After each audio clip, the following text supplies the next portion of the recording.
Assalamualaikum warahmatullahi wabarakatuh. Bertemu lagi dengan saya Ibu Desi dalam mata pelajaran IPA kelas 8. Apa kabar kalian semua, nak? Semoga kalian sehat-sehat selalu. Jangan lupa kalian tetap mematuhi protokol kesehatan ya.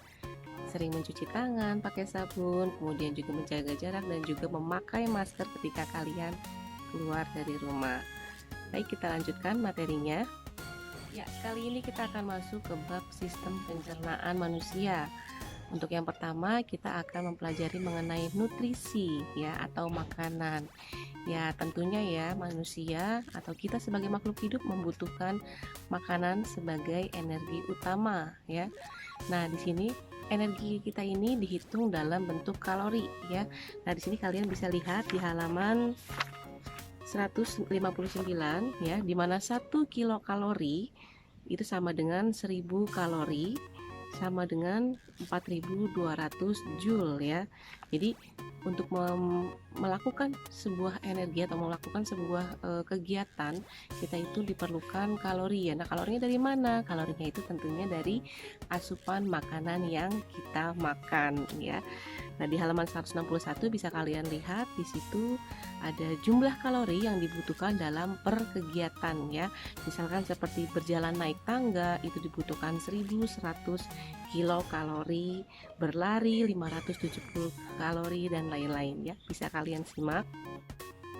Ya, nutrisi atau gizi adalah suatu zat yang dibutuhkan oleh makhluk hidup sebagai energi utama dan juga untuk mempertahankan kesehatan, pertumbuhan ya, dan juga untuk berlangsungnya fungsi normal organ dan juga jaringan-jaringan tubuh.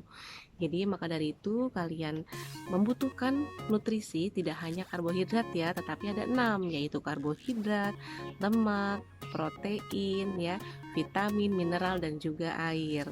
Nah, di sini untuk karbohidrat, lemak dan juga protein di sini termasuk nutrisi organik ya yang mengandung karbon, sedangkan sebaliknya nutrisi anorganik seperti air, mineral itu tidak mengandung karbon. Jadi makanan yang mengandung karbohidrat, lemak dan juga protein itu harus dicerna terlebih dahulu, tidak seperti mineral dan juga air.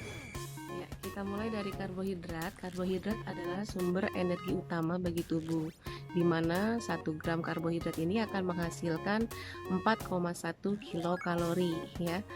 Nah, contoh karbohidrat sangat banyak ya, bisa pada nasi, roti, ya, gandum, singkong, ya, dan lain-lain. Nah, di sini untuk karbohidrat juga tidak boleh dimakan atau dikonsumsi secara berlebihan ya, karena nanti bisa meningkatkan gula darah pada tubuh kita. Baik, yang kedua adalah lemak, di mana lemak ini diperlukan tubuh ya karena menyediakan energi, kemudian juga bisa melarutkan vitamin A, D, E dan K ya, serta menyediakan asam lemak esensial bagi tubuh manusia ya. Nah, di sini untuk lemak, contohnya lemak adalah seperti kacang-kacangan ya, daging, margarin, minyak dan lain-lain.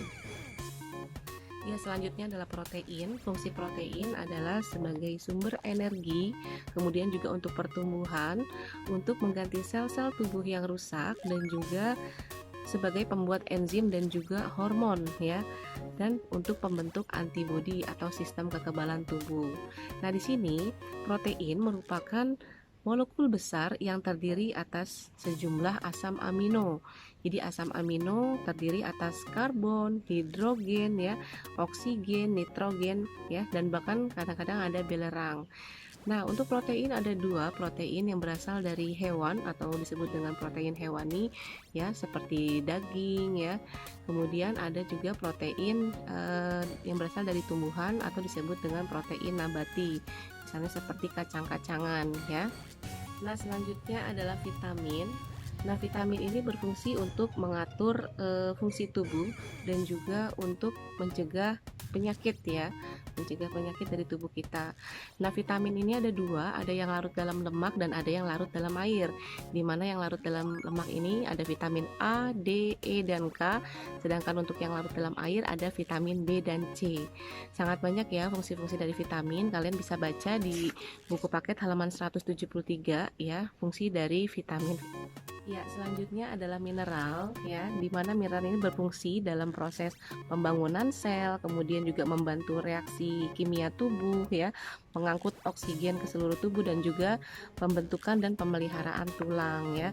Jadi sangat banyak mineral di jenis nutrisi-nutrisi yang kita makan ya. Salah satunya adalah kalsium ya, di mana kalsium ini fungsinya adalah untuk pembentuk gigi ya, dan juga tulang ya, dan juga kerja otot, bahkan sistem saraf di tubuh kita. Nah, contohnya apa yang mengandung kalsium, yaitu seperti telur ya, kemudian sayuran hijau dan juga kacang kedelai. Ya, selanjutnya adalah air, di mana 72% dari tubuh kita ini isinya adalah air ya. Karena air di tubuh kita ini berfungsi sebagai pembentuk sel dan juga cairan tubuh ya, dan juga pengatur suhu tubuh ya, kemudian sebagai pelarut zat-zat gizi dan juga membantu proses pencernaan makanan, pelumas dan juga bantalan, media transportasi dan juga media pengeluaran sisa metabolisme ya. Jadi sangat penting ya air bagi tubuh kita ya. Makanya kita harus minum air putih ya. Minum air putih sebanyak 8 gelas dalam sehari ya, atau minimal 2 liter dalam sehari. Nah, yang selanjutnya yang kalian kerjakan adalah kalian praktikum uji makanan. Nah, kali ini kalian uji makanannya hanya karbohidrat saja ya. Jadi bahan-bahan yang diperlukan adalah bahan-bahan yang simpel ya, bahan-bahan yang terdapat di rumah. Nah, jadi kalian cari 10 bahan makanan ya, cari 10 bahan makanan yang simpel saja, yang terdapat di rumah saja.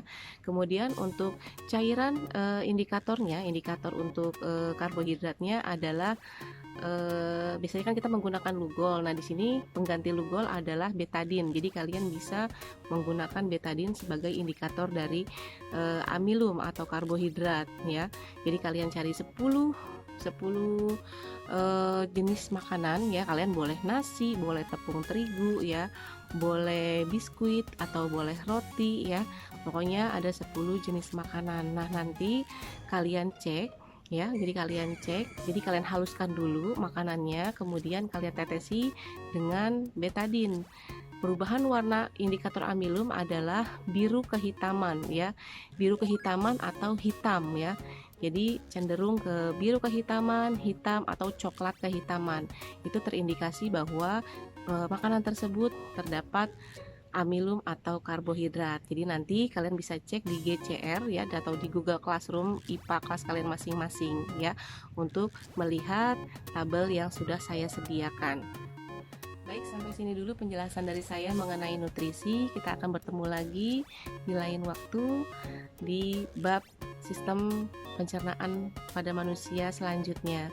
Terima kasih, jangan lupa jaga kesehatan dan tetap rajin dalam belajar PJJ. Wassalamualaikum warahmatullahi wabarakatuh.